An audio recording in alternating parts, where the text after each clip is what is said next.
প্রতি মিনিটের জন্য সংসদ চলাকালীন সময়ে 1,76,000 টাকা খরচ হয় প্রতি মিনিটে।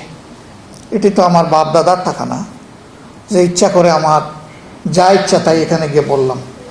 আমরা ওই বগল দাবা বিরোধী দল হব না এবং আমরা সংসদের ভিতরে এমন কোনো আচরণ করব না যাতে জনস্বার্থ ক্ষুণ্ণ হয়। জনগণ আমাদেরকে এখানে পাঠিয়েছে জনগণের কথা বলার জন্য।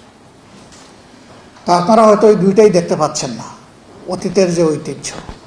এই জন্য কারো কারো কাছে মনে হতে পারে যে এটা কোন ধরনের বিরোধী দল, এটা কোন ধরনের পার্লামেন্ট। আমাদের পজিশন আমরা প্রথম দিনই ক্লিয়ার করেছি, will be reasonable and logical.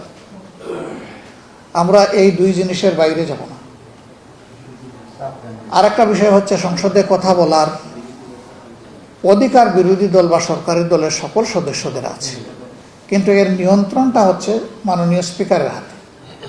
তিনি যাকে যতটুকু অ্যালাউ করেন তিনি ততটুকুই কথা বলার সুযোগ পান।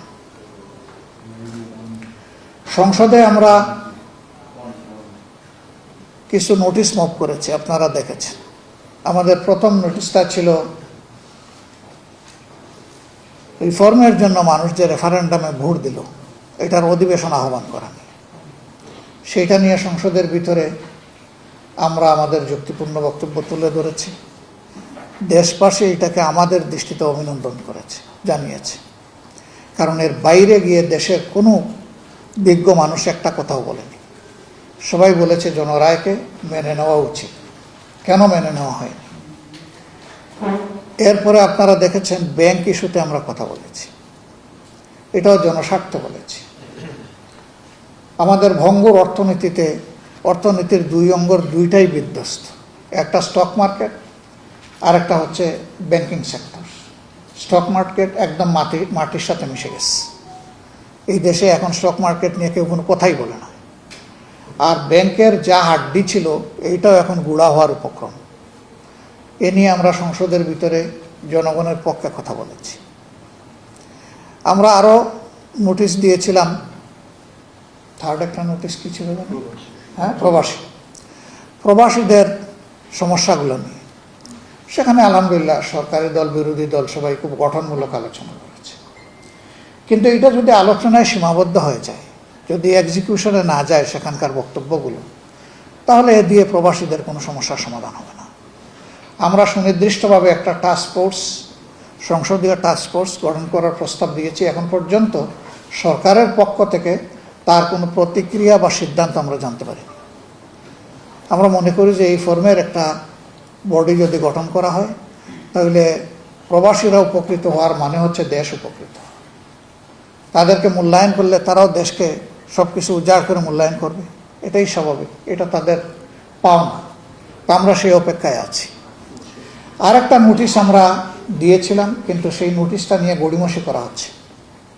সীমান্তে পুশিন এই সমস্যা। আমার নোটিশদাতাকে ডেকে নিয়ে বলা হয়েছে যে এটা সেন্সিটিভ ইস্যু, আপনি একটু উদ্যোগ করেন। তিনি বলছেন আমি উদ্যোগ করব না। সেন্সিটিভ ইস্যু বলেই তো আমি আলোচনা করতেছি, দেশের স্বার্থে, স্বাধীনতা সার্বভৌমত্বের স্বার্থে। একবার নোটিশ দেওয়া হলো 14 তারিখ এটা আলোচনায় আসবে, নোটিশ আমরা পেয়ে গেলাম। তারপরে আবার এটা প্রত্যাহার করে এটা বাদ দিয়ে আবার ওই দিনের কার্যসূচি ঠিক করা হলো। তা আমরা চেষ্টা করছি জনস্বার্থে এখানে মুভ করার জন্য। ব্যক্তি কিংবা দলকে আমরা প্রাধান্য দেব না। এখানে দল আমাদের কাছে কোনো বিবেচ্য বিষয় না, ব্যক্তিও কোনো বিবেচ্য বিষয় না। আমাদের বিষয় হচ্ছে দেশ এবং দেশের জনগণ। এই দুইটা স্বার্থের বাইরে আমরা সংসদে 1 মিনিটও খরচ করতে চাই না। এবং আমরা এও বলেছি, সংসদীয় আচরণে আমরা অতীতে দেখেছি এইখানে অহেতুক কথাবার্তা বলে, আচার আচরণ করে জনগণের সম্পদ নষ্ট হয়। আপনারা জানেন প্রতি মিনিটের জন্য সংসদ চলাকালীন সময়ে 1,76,000 টাকা খরচ হয় প্রতি মিনিটে। তাহলে 5 ঘন্টা যদি একদিন সেশন চলে, কত টাকা এখানে ব্যয় হচ্ছে। এটি তো আমার বাপ দাদার টাকা না যে ইচ্ছা করে আমার যা ইচ্ছা তাই এখানে গিয়ে বললাম, যার সাথে জনগণের কোনো কিছু সমস্যার সমাধান নাই বা মিল নাই। আমরা এটা করতে নিষেধ করেছিলাম মাননীয় স্পিকারকে, যে ব্যক্তিগত চরিত্র হনন, দলের চরিত্র হনন এবং